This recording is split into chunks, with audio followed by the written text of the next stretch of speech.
Alright, so I want to talk about Cursed Golf. This game is a roguelike that is mixed with golfing. Yes, you heard that right. Does it work? Is there enough content here? Well, hopefully I can be answering that for you guys today. So let's begin. Cursed Golf came out on August 18th, 2022. It was developed by Chuhai Labs and published by Thunderful Publishing. I played the Steam version. It is only single player. There are Steam achievements and full control support. I highly recommend playing with it, but you don't got to. I tried a little bit of the keyboard and mouse. Worked out just well. And Steam Cloud. It is currently selling for $19.99 US. And I have to say, just on the price, it's like it's decent for the price. I feel like from what I got out of it and how much I enjoyed it, maybe $15.99 would have been just perfect for me. But let's get into the game. I'll give you guys an overview of the story and the gameplay and then my final thoughts, right? So the story is pretty cute.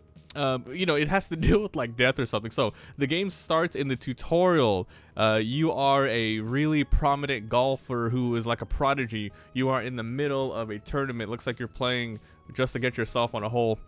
And you have some announcers in the background like saying, oh, this guy's going to use the driver now. He is now going to use the wedge. Whoa, he should use, the iron. And then it goes through all the tutorial. And then when you get to the end of it, you are about to hit that hole in one on, like, I think the 18th hole. And then all of a sudden, clouds come out of the air. And then, boom, you are hit by lightning. You died. You go down to Golf Purgatory, where I don't know why this is, but you go to a limbo, a hell themed after golf. I don't know, maybe in this world, maybe your profession or your hobbies put you down there. But anyway, you are greeted by the Scotsman, and he tells you, hey, this is a place where, you're going to be cursed to golf here forever. However, there is a way to ascension. You have to golf your way through 18 holes, and then once you do, you can ascend, and I am assuming that means reborn. So that is the whole game. That is the story. There's no voice acting. It has, like, whenever some characters talk, there is that little bit of a chirp, like, and then you see like a text box go. I do enjoy the graphics. They're nice and cute, sprite-like, but really, really well done animated stuff.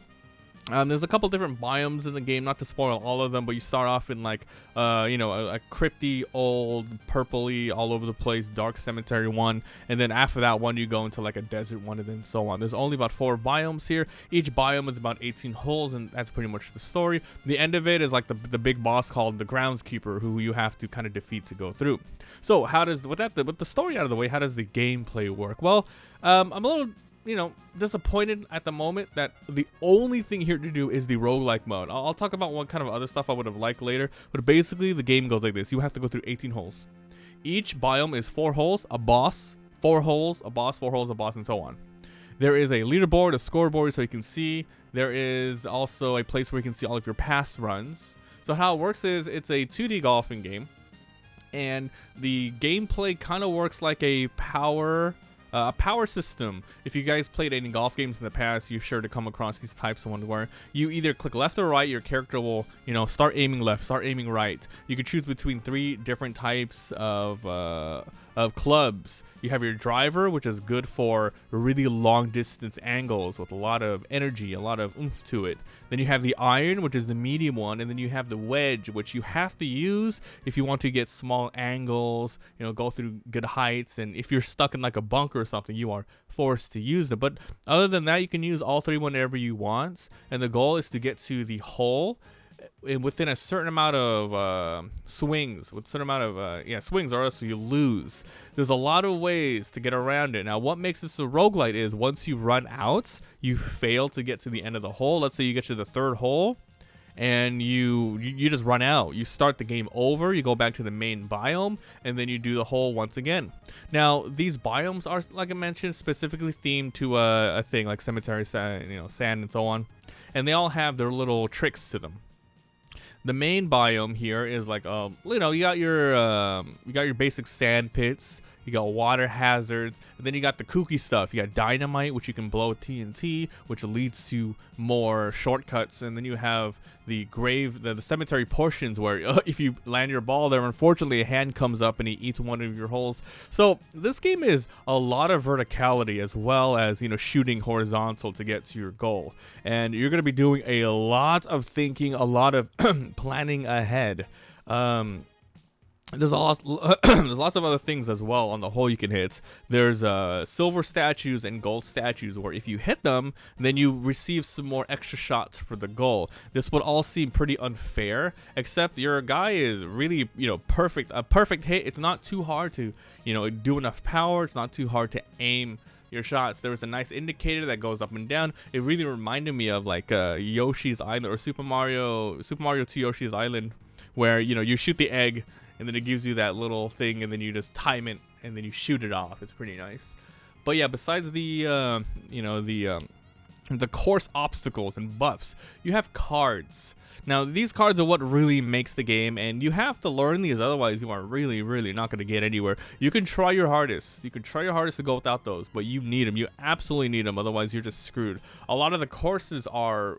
well, they're all procedurally generated with a lot of the same tile sets depending on the biome you're on, and for the most part, it feels like you can, if you play perfectly, if you shoot exactly the right angles and you spin the correct way, you know, for the most part, you can get to the end.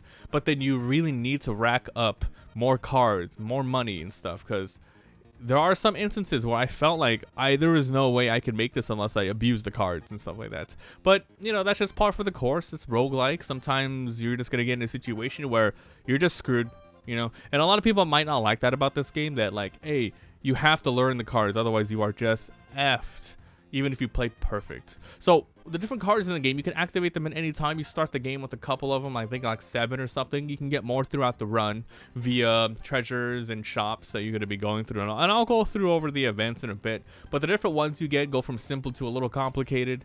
So, you know, it could be as simple as +1 or +2 extra shots for the hole, just in case you need like a 2 to get over to the last one, because each hole you always start with like 4 shots flat or something like that. There's other ones where it's like, oh, you can control it mid-air. If you shoot it, you have a couple seconds to actually control it. This is really good for going around different corners and getting to those tight spots. You have the TNT blocks you can shoot. You have a time stop one. They have a little flavor text, you know, Dio, I think is a JoJo reference, where you shoot it, you activate it at the right time, and then your ball just sinks in flats. It's pretty cool. And then one of my favorite ones is the Barrage Ball, where you shoot it, you activate it, and then it splits into 3 total balls, and they all land all over the place, and you get to choose the one that you want to start with. You know, there's also some really nice ones to help you on, like practice ones, and you even get upgraded versions of them. The practice shot, the regular one, it gives you just you can just practice shooting, and then once the ball is landed, you're back to your previous spot. But if you get the upgraded practice, you can shoot, and then if you like it, you can choose to go back or land on this, so you get different ones like that. So you have your basic tiles, and it has that progression system that you've seen in roguelikes, where there's an overview on the map where you start, and then you finish that event, and then you get to choose between 1 or 2 things. So there's a couple different types of events. There's the regular golfing ones where you just get to the end, and depending on how well you do, you get to the end, you get money. And then once you choose another event, let's say the next one's a shop, the Scotsman is actually in charge of this one. He's all over the place, and you can. This is where you can purchase outfits for fun. I'm a little disappointed that the outfits aren't more than primarily just color swaps. I would like to see, like, you know, actual hats and outfits and, you know, cool gloves or something. But it's like palette swaps. There's one that's called Plumber, one that's called Brother. Obviously Mario and Luigi colors. But then you can buy cards there. You can buy individual cards, or you can buy packs of cards: silver, gold, mystery, and those are the cards you need. The power cards that you're going to be using throughout your run. Besides that, there is a treasure one where you just open it up, you get a pack, and then there's the really fun ones called the Elites. Now, these are great. I recommend going to them whenever you can, because it really challenges you. It's cursed. This is where the curses come in. Curse the golf. So it's basically a map that you're going to be going through again with your minimum amount of shots, or you lose. But every couple of shots, it gives you a heads up. There's a sentence that says, oh, in a couple of shots, you can only hit to the right. So it's like, oh, what the hell does that mean? So if you position yourself in a bad way, let's say you fall down and you need to hit left because that's the only way right is a wall, but you unfortunately are hit to the curse to the right, you are effed. You only have to hit right. Oh, it's terrible. So you have to work your way around that. A lot of it is BS, but it really, at least it gives you the heads up. So that sort of thing. So if you get through that, you get some really nice cards, lots of money, and so on. You have like 5 or 6 events, and then you get to the boss. The boss fights are pretty interesting. You actually golf turn by turn against them. They are very strong. They're extremely strong, so much that they give you the opportunity to bash another sort of obstacle on the course to stun them in somewhat. So it's cool that you get to see them go. I don't know how the AI is. It seems like sometimes they're really good, and then sometimes they go into the water on purpose or something like that. So that's pretty much the game in a nutshell. There really isn't much to do after that. You go as far as you can, and then you die, and you restart. The same biomes over and over again. Procedurally generated stuff. You learn as you go. So, overall, what's my thoughts on the game? I really liked that at the beginning. And then after a while, it kind of really drifted, and it just became average for me. I think some people will have problems with the early portions of the game as well. There's a very, very lengthy tutorial. I thought it was cool because at the first start, when they're teaching you the different clubs, it has a little story going on with it, teaching you like how the heck did you die, etc. But as soon as you get to the underworld and the Scotsman tries to teach you everything, he literally goes through every single step with tons and tons of dialogue. And for the most part, if you played enough games, especially golfing ones, you are going to understand how it works. And yeah, there are some of the tutorial aspects which is 100% necessary to learn, that you need to sit down and look and learn, like spinning the ball. Because it's very, like, it's pretty simple at first. You hit it, it just goes where it lands physics. But then you can manipulate it later after you, like, lose a run. Where if you keep tapping the A button, you click left or right before it bounces, you add spin to it, and then you can maneuver it even crazier. And those tutorials are really necessary. But at the beginning, it's very slow. Well, it's very, very slow. But once you get through it, you get through it. But yeah, for, you know, $20, it's fine. If you really like golf games and you love the art style, the music's fun, I'd say go for it. It's a cool challenge. I just wish there was a little bit more besides just the roguelike mode. If it's golfing, man. For example, I want different modes besides just the roguelike where you're going vertical, you're going through different traps, going through bosses. I would like to see stuff like maybe even a driving mode, a range mode where you go horizontal and it's a challenge that way. A straight vertical challenge or something like that. Right now it's just you're just doing the same thing over and over again, forced to use the cards in some situations. So it's not a bad game. I think people will enjoy it for the most part, like I did. But then this is just one of those where I feel like I wanted more. You know, I wanted more with more of the golfing aspect, just different modes. That would have been cool. I would have liked that a lot. But yeah, anyway, Curse the Golf, it's completely fine. And yeah, definitely check it out. So if you guys enjoy, leave a like. It helps a lot. If you haven't already subscribed for daily videos, if you guys have tried out Curse the Golf, let me know what you guys think down below. Maybe I'm missing something completely that you really love that I didn't, that I didn't mention here. But yeah, not a terrible game.